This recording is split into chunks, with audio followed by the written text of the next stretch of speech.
Well, good afternoon, everyone. Goodness, there's a lot of you when we're up here. On behalf of ETP, let me say what a privilege and a pleasure it is to be speaking to you this afternoon as part of this esteemed panel. I don't know about the rest of you, I've had a fantastic day so far, and it's been really informative. Everybody from the industry seems to be here. I'm absolutely loving it. So, as Saranga said, I'm chair of the ETP, but my background is as a producer. So I shall be talking a bit about producers and the issues that they face and some of the things that they can do. The bottom line is that there are issues all over the tea industry, but by and large, those sit with the producers. It isn't their fault, but that is where most of the problems in the industry lie and where we have to focus our attention. Oops.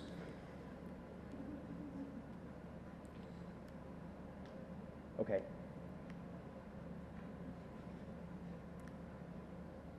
So ETP, for those of you who don't know us, we're the membership organisation for tea packers, retailers and traders who have come together to collaborate in order to improve lives in the tea industry.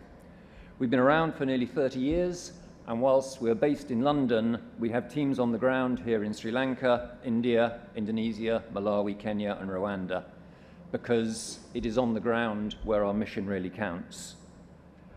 We all know and we understand that the issues around the tea industry are complex, but responsible business can be a force for good, and it has a duty to be a force for good. Business is really the only one who is active on the ground, who can make instant changes and can really change people's lives, and our members are the ones who have chosen to do that. So the challenges in the tea industry for the purposes of this afternoon's discussion are really two things.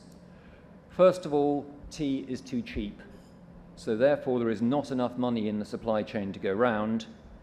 And second, the value in the supply chain is not equally spread.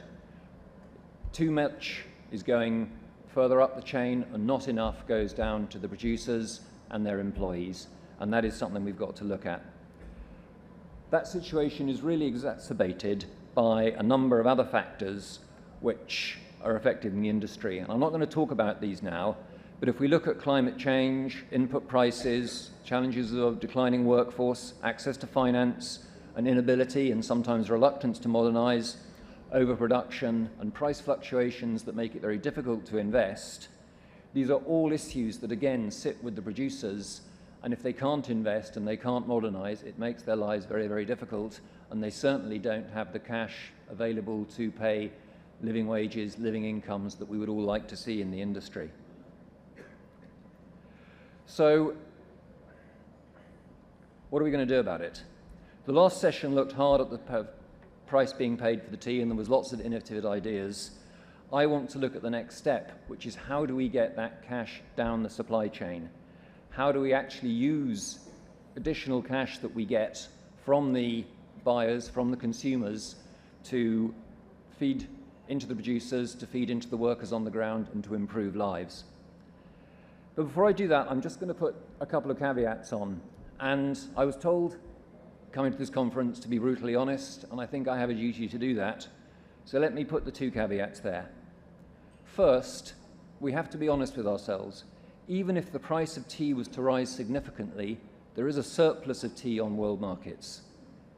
Smallholders, which really hold the balance on tea production, may sometimes be undereducated, but they are very rarely stupid. They're growing tea because it's the best financial option for them at this time, and if there is a significant rise in the tea price, we're only going to see additional volumes in the market, which will inevitably limit what those tea prices are. All producing countries at some point are going to have to confront this issue and decide what to do about it. My second caveat, and this is going to be a little bit controversial with the producers here, is that farmers, producers have a right to a better, fairer price for tea, but he also has a responsibility. He has a responsibility to make sure the product is being produced for the best price. It is unrealistic and indeed futile ultimately to expect packers and retailers and ultimately consumers to pay for inefficiencies in the supply chain, particularly when those inefficiencies are actually underpaying the workforce that the business depends on.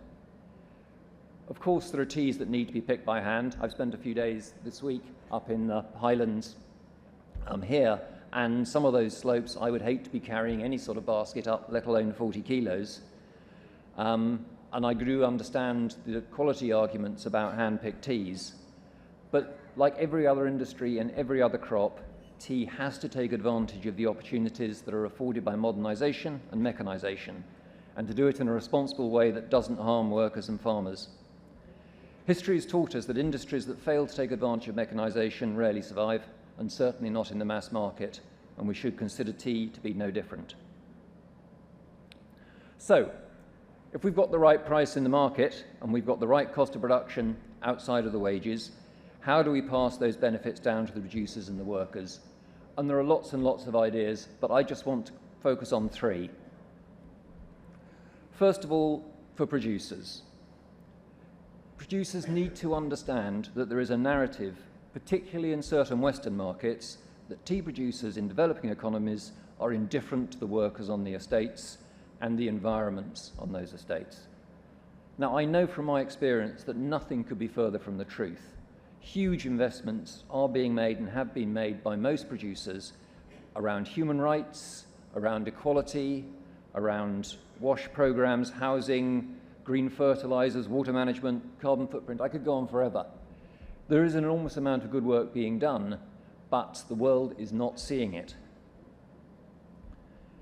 Every time something goes wrong, and it will, and it does, and it happens in every industry, the press are all over us. The press are all over our industry, allocating blame, passing judgment, and creating a narrative that there is something wrong with the tea industry. We need to get onto the front foot.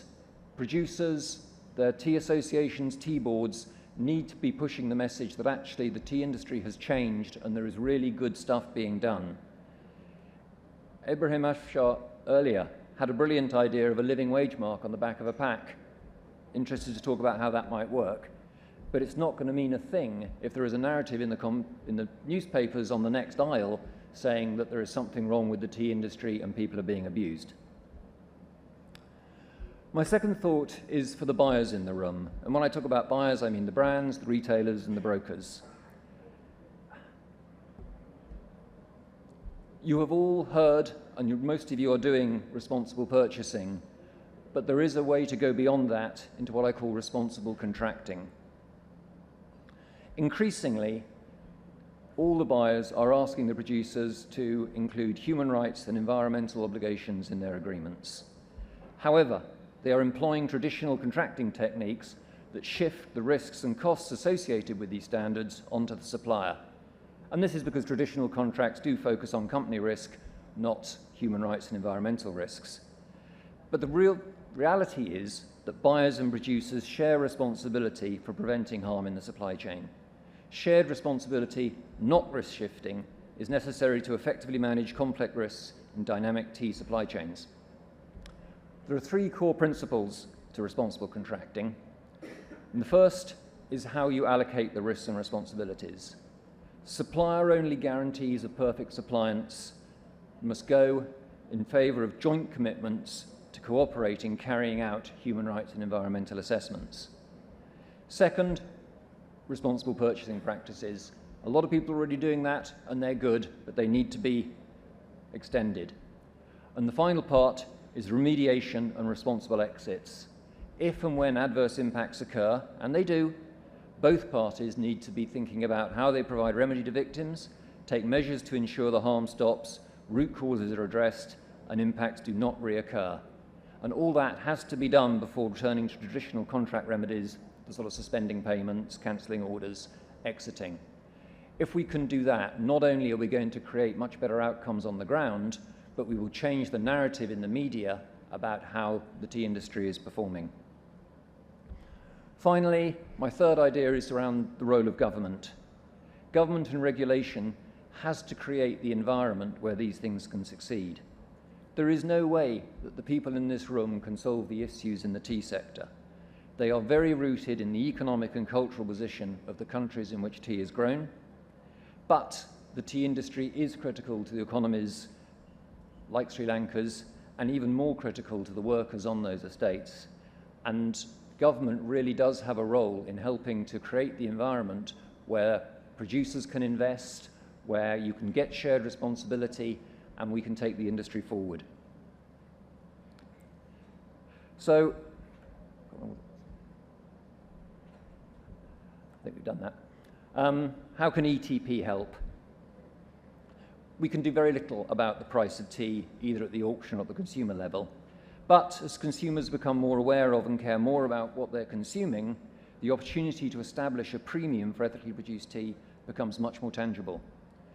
We're working not only with our own members, but the wider Global Tea Coalition and the certifying bodies to really help demonstrate the value that comes from this ethically produced tea.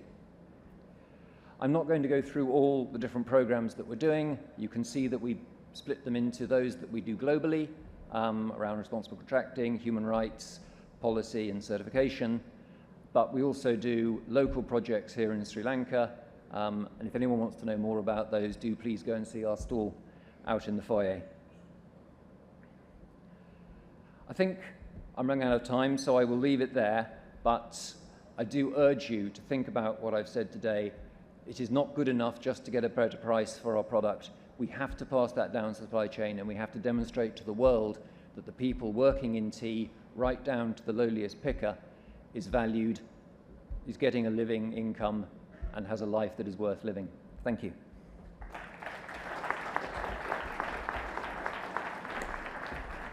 Thank you, Tom, for that well-rounded, holistic talk. I think a key takeaway for me is the fact that while we are pushing the downstream, you also want and warned us that we can't be passing from upstream inefficiencies and not doing the right thing. Investing, mechanizing are things that you can't really, blame the market for. So, well done. Thank you.